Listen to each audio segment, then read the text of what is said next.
សន្យាចាំបងមានលុយសិនថ្លៃ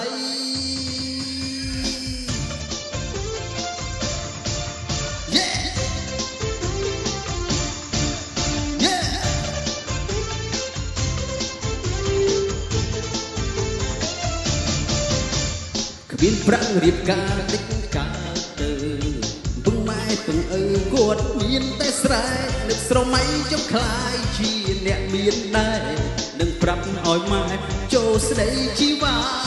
ធ្វើស្រែកាន់ស្រូវប្រឹងឡើងថ្នោតមានភពត្រូវឆ្នោតមិនបាច់វិចារដូររទេះយកឡានរូបទុំសងវិឡា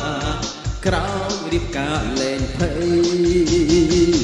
មានច្រើនក្របបីជុះសេះគោមន្ទីស្រែ2 ហិកតាគេយាយ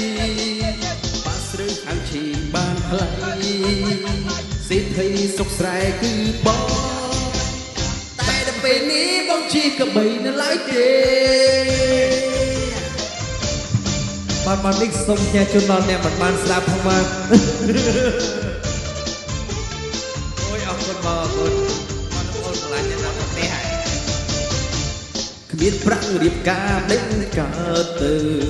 ពឹងម៉ែពឹងឪគាត់មានតែស្រែស្រមៃចង់ខ្លាចជាអ្នកមានដែរនឹងប្រាប់ឲ្យម៉ែចូលស្ដីជីវ៉ាធ្វើស្រែកាន់ស្រូវប្រឹងឡើងថ្នោតមានភពដូចឆ្នោតមិនបាច់វិចារដូររទេះយកឡើងដូចទុសងវិឡាក្រោយរៀបការលែងភ័យ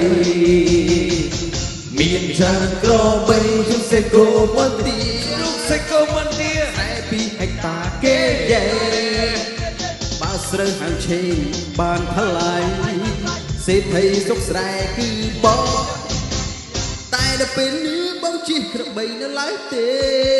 ច្រឡំបងច្រឡំសស្មានតែជីស្មានតែជីឡាបងច្រឡំ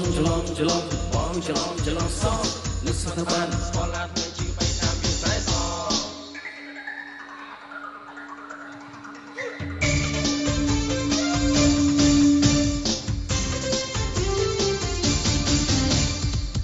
មានច្រើនក្របបីជុះសេះគោមន្ទី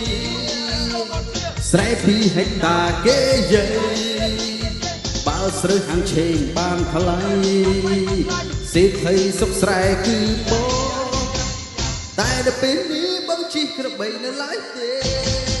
បើខ្ញុំគ្មានប្រាណារៀបការដេញកើតទៅពឹងម៉ែពឹងឪគាត់មានតែស្រែនឹកស្រមៃចង់ខ្លាយជាអ្នកមានដែរនឹងប្រាប់ឲ្យម៉ែចូលស្ដីជីវ៉ាធ្វើស្រែកាន់ស្រូវប្រឹងឡើងថ្នោតមានភពឬឆ្នោតមិនបាច់វិចារដូររទេះយកឡានរូបទុំសងវិឡាក្រោយរៀបការលែងភ័យ